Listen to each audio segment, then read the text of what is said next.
What they ended up doing was selling him to some traders. Obviously, they also engaged in the slave trade. They were trading things and slaves, and they were on their way to Egypt, and they took Joseph to Egypt, and he was sold as a slave there. Remember that so one of the acts of favoritism that Jacob had shown to Joseph was the famous coat of many colors. The father Jacob had given Joseph this coat of many colors. Well, when the brothers sold him, they took his coat and they stained it with animal blood. They showed it to their father. They didn't tell him the truth, but they didn't tell him anything. They let him jump to a false conclusion. Joseph has been killed by a wild beast in the field. Jacob mourned just as sincerely as he could have possibly mourned that Joseph was dead. But Joseph was alive. Joseph was in Egypt, and he was serving as a slave. So that's where we pick up here in chapter 39. Genesis chapter 39, verse 1, Joseph was brought down to Egypt, and Potiphar, an officer of Pharaoh, captain of the guard, an Egyptian, bought him of the hands of the Ishmaelites, which had brought him down thither. And the Lord was with Joseph, and he was a prosperous man, and he was in the house of his master, the Egyptian. And his master saw that the Lord was with him, and that the Lord made all that he did to prosper in his hand. And Joseph found grace in his sight, and he served him, and he made him overseer over his house, and all that he had he put into his hand.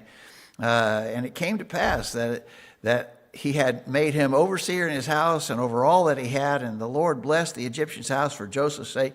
And the blessing of the Lord was upon all that he had in the house and in the field. He left all that he had in Joseph's hand, and he knew not aught he had, save the bread which he did eat. And Joseph was a goodly person and well favored. So Joseph, and we're going to see this over and again, Joseph was a diligent worker, very effective and efficient. Give him a job to do and he does it well. Even though he's serving as a slave, he takes his responsibilities very seriously and he works efficiently. Plus, God is blessing his work. God is blessing the outcome of his efforts. And so Pharaoh's doing well. I mean, everything going great for Pharaoh. And Pharaoh has so much confidence in Joseph that he puts him in charge of everything. He doesn't even know what he's got. He so trusts Joseph that he's not even taking account. I mean, Joseph is taking care of everything. I don't even have to worry. He's got all my business under control. He just gives me food to eat, and I'm just happy and completely, Potiphar was completely content with this arrangement. It was working out great for him, all right? So that's the situation that was going. But you know that a wrench gets thrown into the gears here pretty quickly. I would draw attention, a couple of things about Joseph that we usually point out when we're telling this famous story. Joseph was a young man when this happened. He was, if we went back to chapter 37, he was 17 years old when he told those dreams to his brothers, and then they sold him. So he wasn't much older than that. Couldn't have been very much older than that when he sold as a slave into Egypt. So he's, I don't know, we're guessing here, I think. I don't think we could say exactly. But I'm thinking he's got to be 20-ish, not too much different from that. So he's a young man. And verse 6, at the end of verse 6, says that he was a goodly person, well favored. So here's a young 20-something-year-old man, handsome. He's a handsome dude, well favored, the text says. What I'm stressing here is that he would have been subject to the temptations of a young person. That's all I'm stressing. He would have been subject to the temptations of a young person. And when Potiphar's wife propositions him, he also potentially would have had the thought, this might work out to my good. If I could get her on my side of this deal, she might speak to her husband. I might get freed from this slavery situation. So that could have factored in too to the whole scenario. But you know what happens here? Verse 7, it came to pass after these things that his master's wife cast her eyes upon Joseph, and she said, lie with me. But he refused and said to his master's wife, behold, my master wotteth not what is with me in the house, and he hath committed all that he hath to my hand. There's none greater in this house than I, neither hath he kept back anything from me but thee, because thou art his wife. How then can I do this great wickedness and sin against God? And it came to pass, as she spake to Joseph day by day, that he hearkened not unto her to lie by her or to be with her. Okay, so Potiphar's wife has designs on Joseph, and she tries to seduce him. I mean, that's the terminology that we would use. Notice Joseph's refusal is based upon at least two things here. First of all, he suggests a loyalty to his master. He understands that his master's entrusted him with all that's in the house. I mean, his master's put everything under his control in the house. End of verse 8, he hath committed all that he hath to my hand. So his first response is a response of loyalty to Potiphar himself. But the point that is really stressed is at the end of verse 9, how then can I do this great wickedness and sin against God? That concept, that philosophy, how can I sin against, how could I do this and sin against God? I think we would all do well if we always thought in a moment of temptation, because we're going to be tempted, right? Temptation is a part of living in this present world. If we would stop and think, how could I hurt my God like that? How could I do this against God? Never mind others. We should think about others. Joseph thought about Potiphar. And we should think about others. How could I do this and hurt others that I love? But more than anything else, how could I do this and hurt the God who loves me so much? I don't want God to know that I would do that sort of thing. I don't want to hurt him like that. And Joseph had that outlook. And the way he resisted temptation is just very noble here, and certainly worth our imitation. Think about the consequence. Think about the end from the beginning. That's what we've got to do, you know. In the moment of trial, in the moment of temptation, you got to think, what will this lead me to? Do I want to go where this is taking me? And that has to do with personal relationships, but it certainly has to do with relationship with God. And Joseph was thinking that. Joseph's thinking here is right on, spot on, and exactly the way we need to think when we're being tempted. Now, it'd be easy to think, okay, she propositioned him one time. He said no. She forgot about it. It was thankfully he was strong in one moment of temptation. No, that it wasn't over. Verse 10, it came to pass as she spake to Joseph day by day, he hearkened not unto her to lie by her to be with us. So she was repeating this, constantly pressing him to commit this sin with her, and he was resisting her. But then, verse 11, it came to pass about this time that Joseph went into the house to do his business, and there was none of the men of the house there within. And she caught him by his garment, saying, lie with me. And he left his garment in her hand and fled and got him out. And it came to pass when she saw that he had left his garment in her hand and was fled forth, that she called unto the men of her house and spake unto them, saying, see, he hath brought in an Hebrew unto us to mock us. He came in to me to lie with me, and I cried with a loud voice. And it came to pass when he heard that I lifted up my voice and cried, that he left his garment with me and fled, and it got him out. And she laid up his garment by her until his Lord came in. And she spake to him according to these words, saying, the Hebrew servant which thou hast brought to us came in to me to mock me. And it came to pass, I lifted up my voice and cried, that he left his garment with me and fled out. And it came to pass, when his master heard the words of his wife, which she spake to him, saying, after this manner did thy servant to me, that his wrath was kindled. And Joseph's master took him and put him into the prison, a place where the king's prisoners were bound. He was there in the prison. So,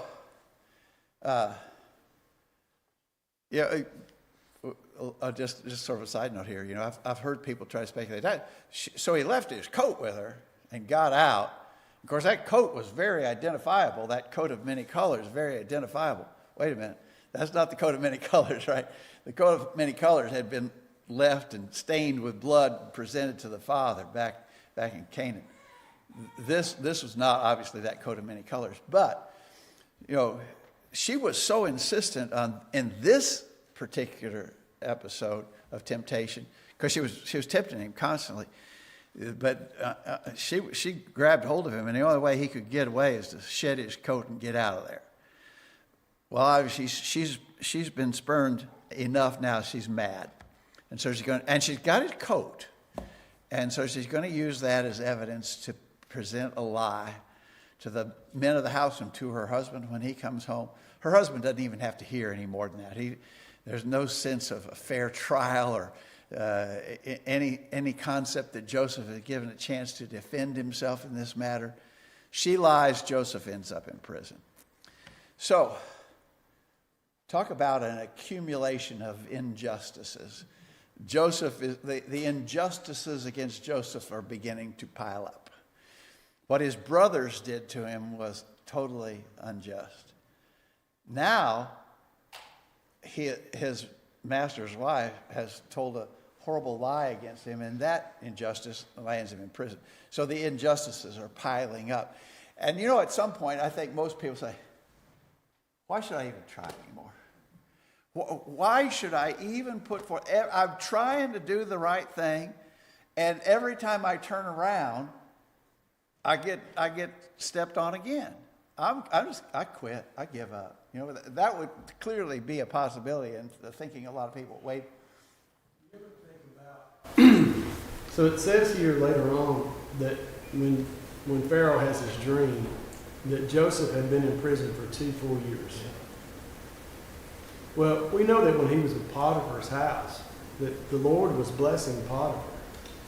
All those blessings probably went away as soon as Joseph left the household. Do you ever think about Potiphar going, what have I done?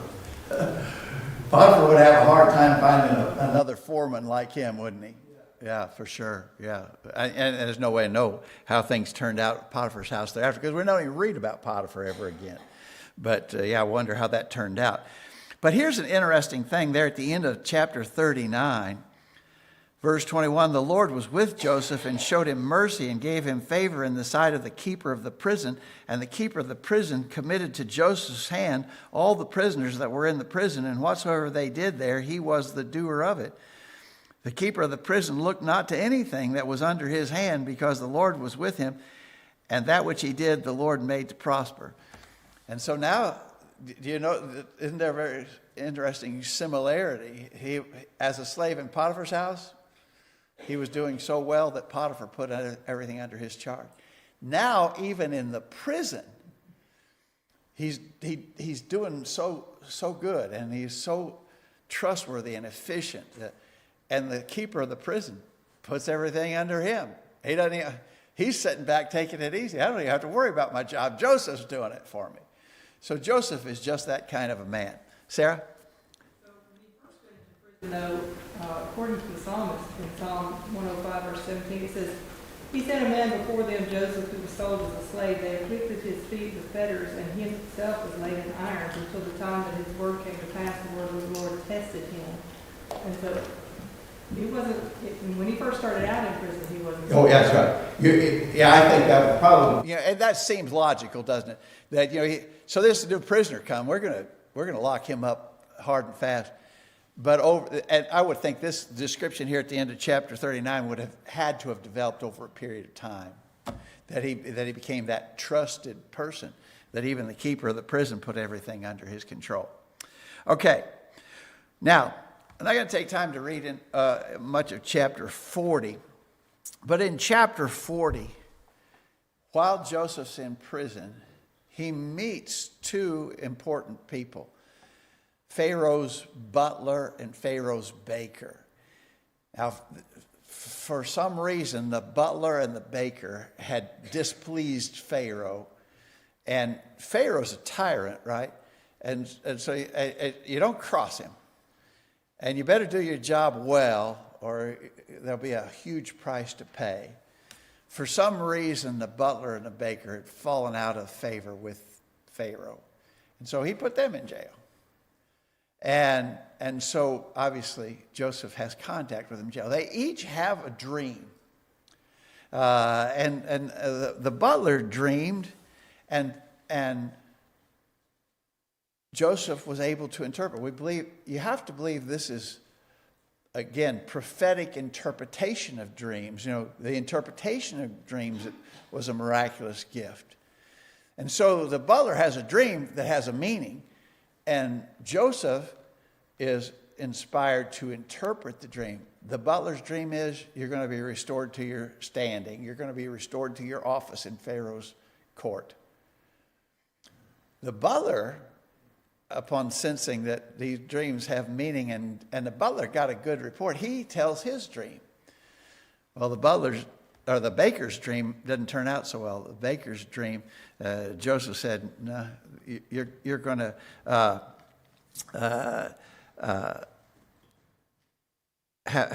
you're going to be executed." Basically, verse 19: "Within 3 days shall Pharaoh lift up thy head from off thee, and shall hang thee on a tree, and the birds shall eat thy flesh from off thee." That was the interpretation of the baker's dream. So the butler he has a dream, and Joseph is able to interpret it, and it comes true. The baker has a dream. Joseph is empowered to interpret it, and it comes true too, although it's not a very good outcome for the baker, obviously. So, verse 21, I'm in chapter 40, verse 20. "He restored the chief butler to his butlership again, and he gave the cup to Pharaoh's hand. But he hanged the chief baker, as Joseph had interpreted to them." Notice, "Yet did not the chief butler remember Joseph, but forgot him." I should have skip back to verse 14 there. In chapter 40, verse 14. When he gave the good interpretation to the butler, in verse 14 he says, "Think on me when it shall be well with thee, and show kindness, I pray thee, unto me, and make mention of me to Pharaoh, and bring me out of this house. For indeed I was stolen away out of the land of the Hebrews, and here also I have done nothing, that they should put me into the dungeon." So he gives the butler a good interpretation, and he said, when you're back with Pharaoh, and when you have the opportunity to do so, please mention me to Pharaoh, because I shouldn't be here in this prison. I've not done anything that would deserve me to be here in this prison. And so he requests that the butler would remember him, but the butler didn't. The last verse there, verse 23 of chapter 4, "The chief butler remembered Joseph." Yet did not the chief butler remember Joseph, but forgot him.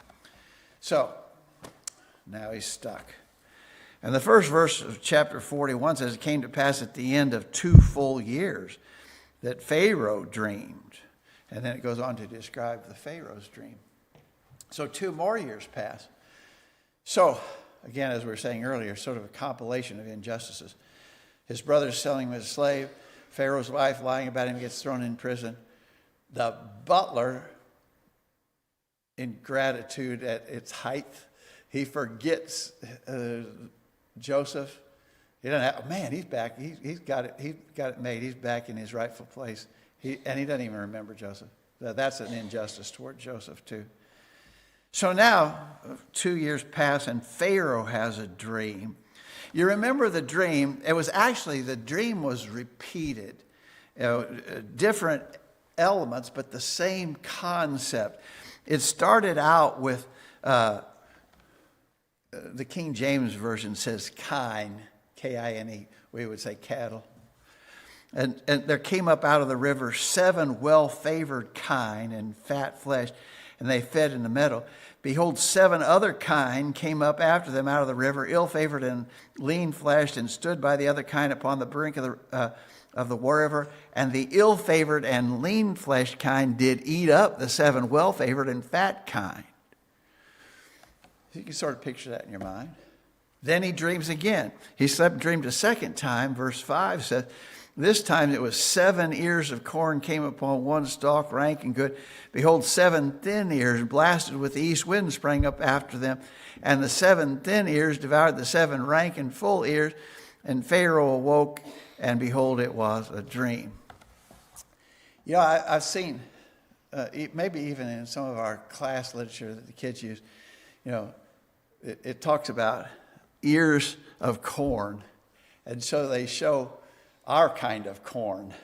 They didn't have that kind of corn in Egypt. So this was probably almost certainly something like wheat. the heads of grain that are on a stalk of wheat. This is almost certainly something more like that, because they didn't have our corn in Egypt back then. So you might notice that and maybe observe it. Sometimes I've seen some class literature that shows our Western corn stalks, but that's not what this was. But anyway, the principle is the same.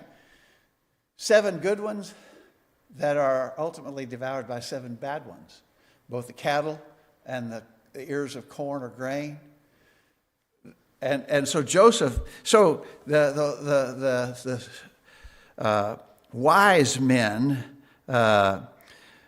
he called the magicians of Egypt, it says in verse 8, and all the wise men. And they couldn't give a meaning. What could this possibly mean? They couldn't give an interpretation to that. And so Pharaoh's real troubled by this. And then, like a light bulb switches on, the butler says, oh, wait a minute. He says, I remember. And he says in verse 9, I do remember my faults this day.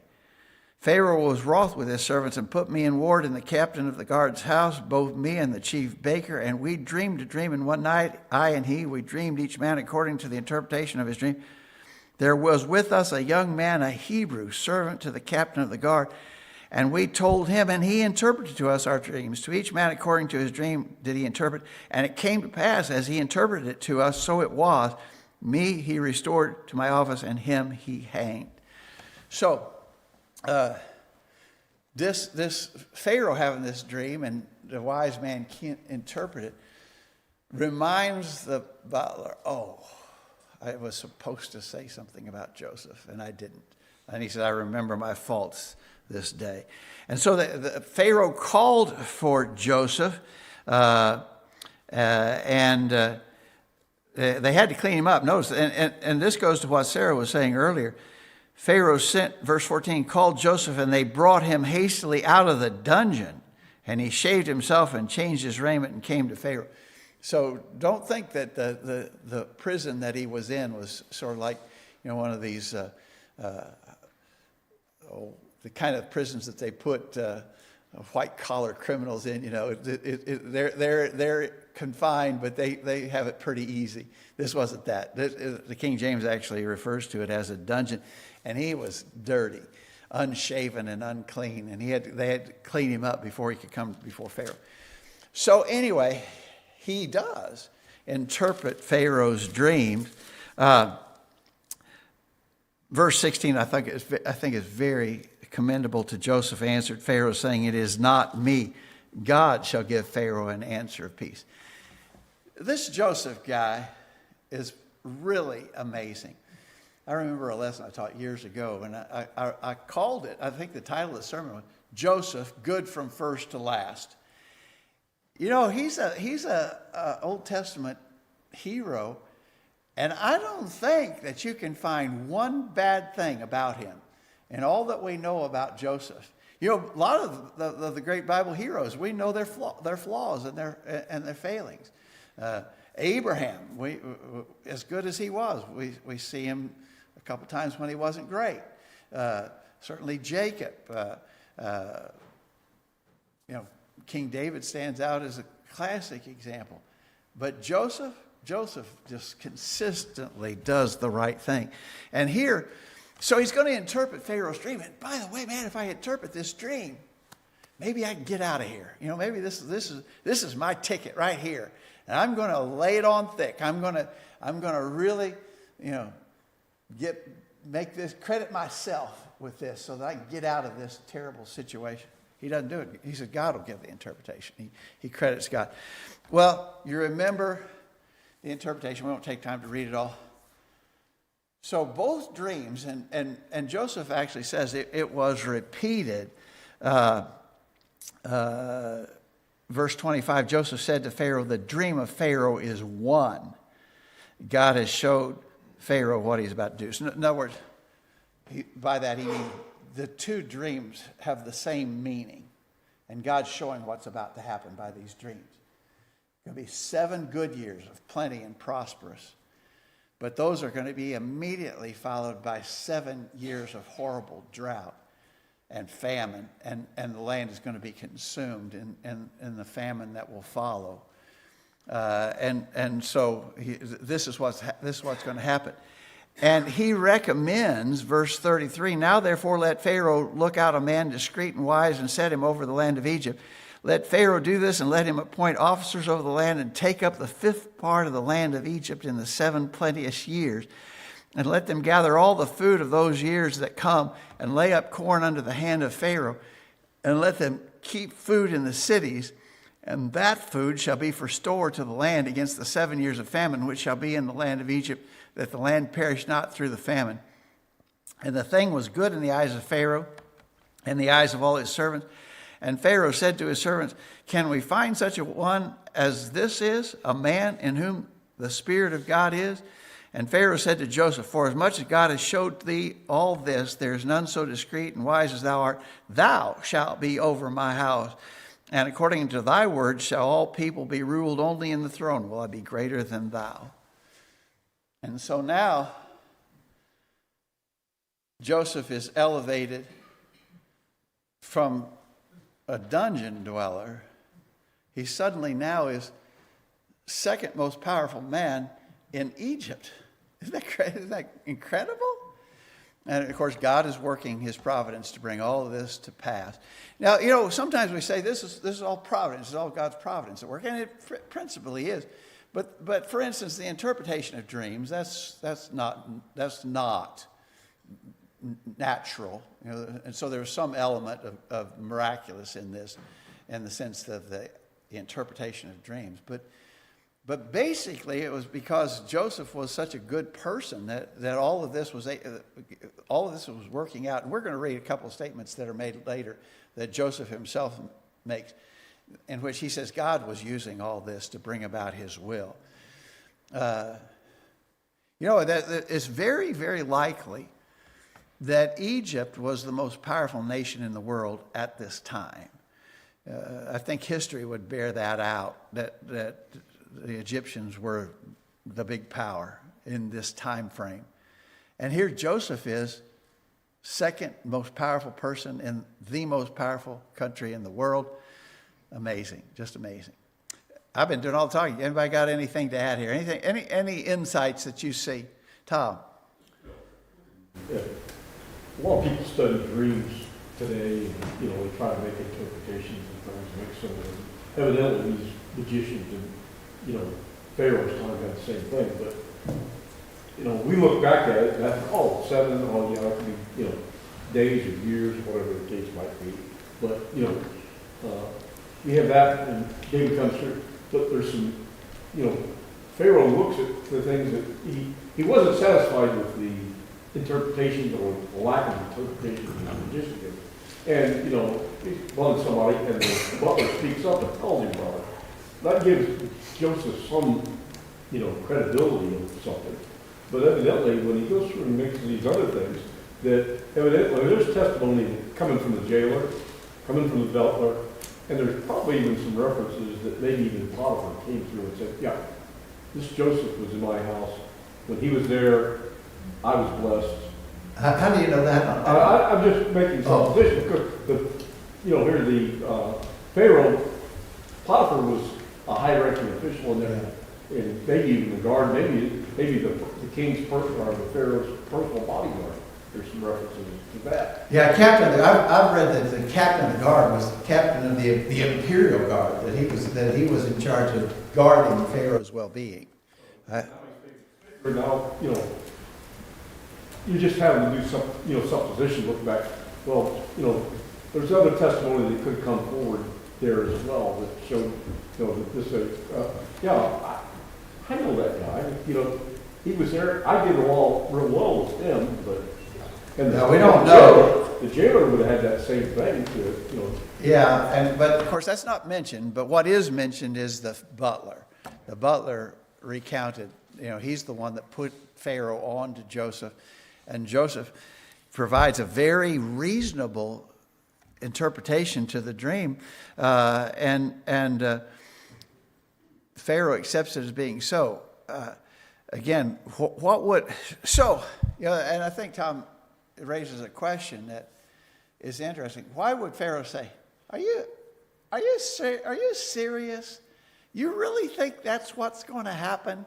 You could see Pharaoh, saying, oh no, I don't know if that's the right.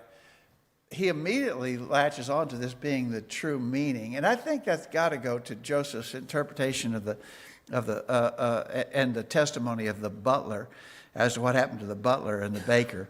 But anyway, Pharaoh appoints him to be in charge of what. So Joseph makes the suggestion, you need to store up. You need to store up 1/5 of the crops that come in the next 7 years. And that will provide a storehouse of supplies that can be given back to the people. Actually, we're going to find out the people had to buy it back from Pharaoh. But the people will not die in the famine. It's going to be that severe. And so it was a good plan, and Pharaoh says, you're the man for the job. Verse 46 says, Joseph was 30 years old when he stood before Pharaoh, king of Egypt. So, again, so we got two positive points in time in the life of Joseph. In chapter 37, verse 2, these are the generations of Jacob. Joseph, being 17 years old, was feeding the flock with his brethren, and that's when he told them the dreams that he had had. So he was 17 at that point. He's 30 now. So 13 years have transpired. Really, that whole 13 years was a period of, as we said earlier, a lot of bad injustices happening to Joseph. But he hasn't given up. It would have been so easy to give up. So I've tried. I'm done trying. I've just been knocked down so many times. I can't get up again. I just give up. But he didn't do that. And he is, of course, here fully rewarded. All right, so starting in chapter 42, we begin to read how that Joseph is reunited with his brothers. Yes, great. Just one comment, but during that whole time period that you're talking about, those 13 years, I mean, Joseph has to realize that God is with him. I mean, he's blessing him, doing and being able to interpret dreams. I mean, so he knows God's with him. Good point. I think that's a really good point to emphasize, is that he does not feel abandoned by God, even though all men are treating him horribly, completely unjust. But God has blessed him again and again and again. So that's a good point. I appreciate you bringing it up. Sarah? The Psalm talks about that the word of the Lord tested him through this period. And do you think that we should see the trials we face as God testing us? Well, the way you said that made me think of James chapter 1. In James chapter 1, verse 2, my brethren, count it all joy when you fall into diverse temptations or various temptations, knowing this, that the trying of your faith worketh patience, but let patience have her perfect work, that you may be perfect and entire, wanting nothing.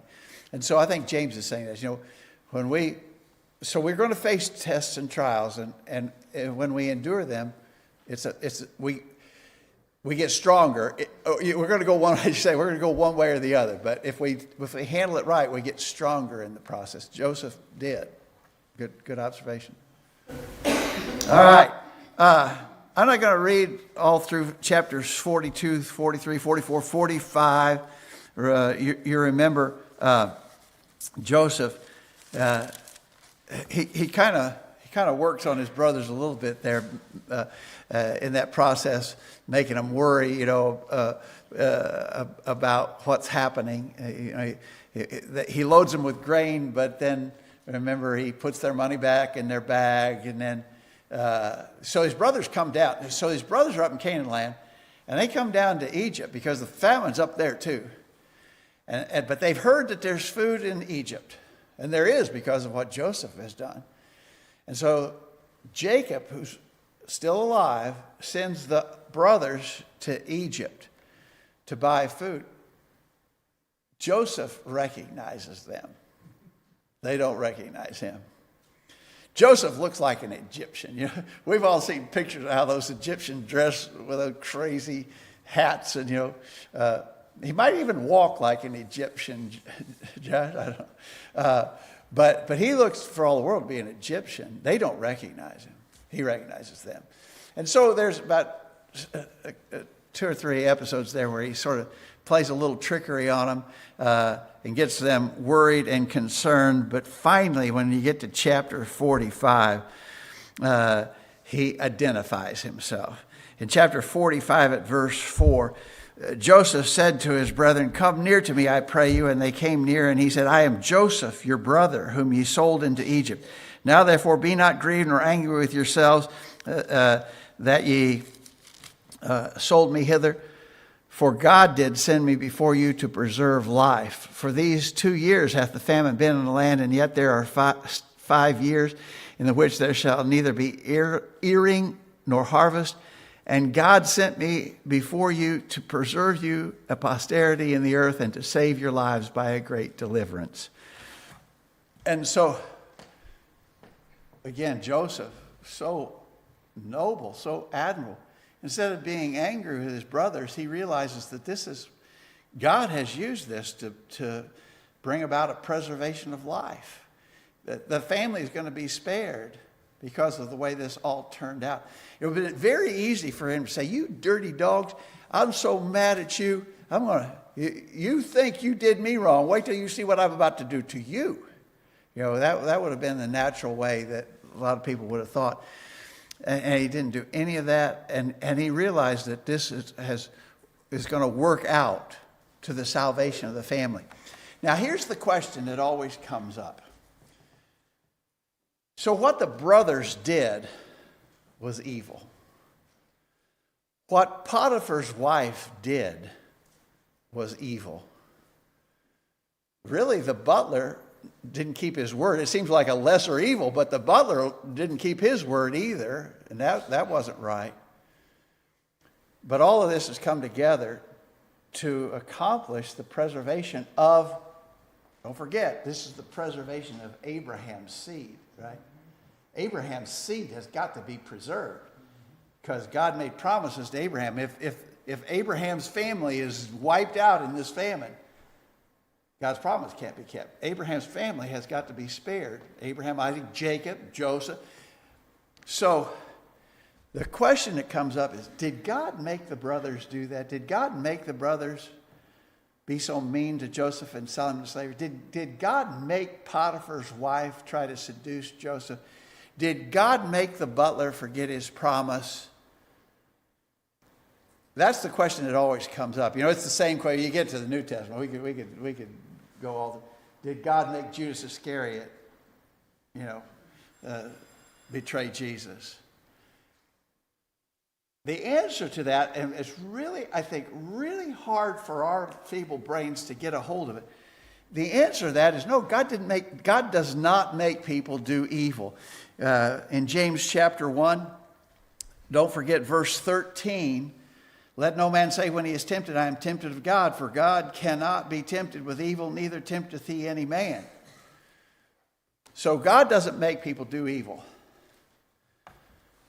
But God is so powerful and his sovereignty is so great that he can even use the evil deeds of men to ultimately bring about the purpose that he desires. Now, I think that's a hard thing to get a hold of. That's a hard thing to grasp. And we have trouble, I think, connecting those dots. But God doesn't cause anybody to do evil. But God can use the evil that people do to ultimately bring about the end result that he desires. Thomas? I was going to bring, this might be off topic, but when God hardened Pharaoh's heart, would you say that's the same? He used Pharaoh. That's an interesting study because it says both. It says God hardened Pharaoh's heart, and then it says Pharaoh hardened his own heart. But God used Pharaoh in that whole episode to bring about what he desired. But I think Pharaoh was at fault Pharaoh was an evil man, but God could use that evil man to get done what he wanted done. Wait. And if you think about it, God used Babylon to crush Israel. And then he used, the Persian Well, you took to bring him back home.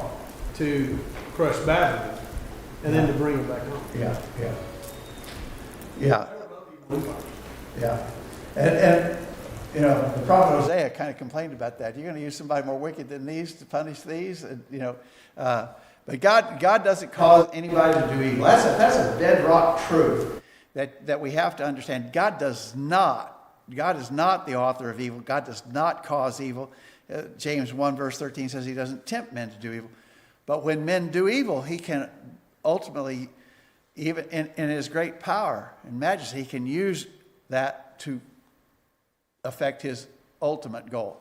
Sarah? I was thinking of Romans 9, verse 17. It says, "For the scripture says to Pharaoh, for the very purpose I raised you up, to demonstrate my power in you, that my name might be proclaimed throughout the whole earth." So he raised him up, but he didn't make him do the things he did. Right.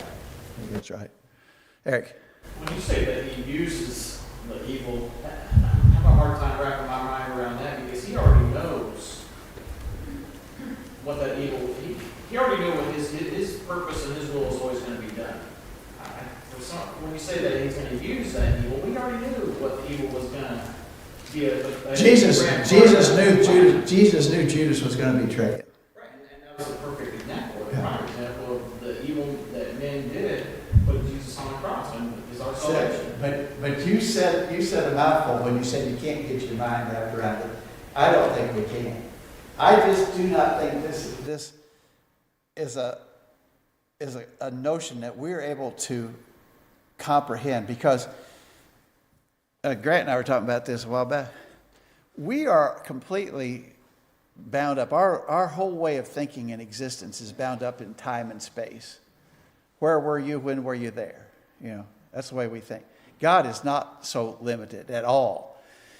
And so God can know of the evil that's going to happen without causing it to happen. So foreknowledge of God does not mean foreordination of God. Foreknowledge is so the fact that he knows ahead what evil men will do does not mean that he is causing them to do the evil. And that's again, I think that's I've never been able to, I can't get my mind around that either. That sounds real close to using. That word he used. He uses it. Well, I don't know if he necessarily uses it, as he already knows that's going to be part of his whole, the plan anyhow. His will being done, how it's accomplished. Yeah. So to our study tonight, what if the butler had never, ever spoken up in behalf of Joseph? It's kind of a moot point and probably a silly question. I believe that God would have affected Joseph's release from prison and elevation to his status as second in command in Egypt. There would have been another way. God's will be done. How? Well, there's no way to even speculate how that could have been done. But I think we have to rest upon the notion that God does not cause men to do evil, but he's able to accomplish his purposes even when evil men do things. Chrissy? Mordecai told Esther, "You don't do this. God will find a way." Yeah, good point. He said, if you don't speak up, it may be that you're here for such a time as this, but if you don't use your opportunity, God will find another way to deliver the Jews. Good, that's a good tie-in too. It's really tough. It's a tough concept. All right, we've got Joseph back with his brothers. We'll pick up our study there next week, Lord willing.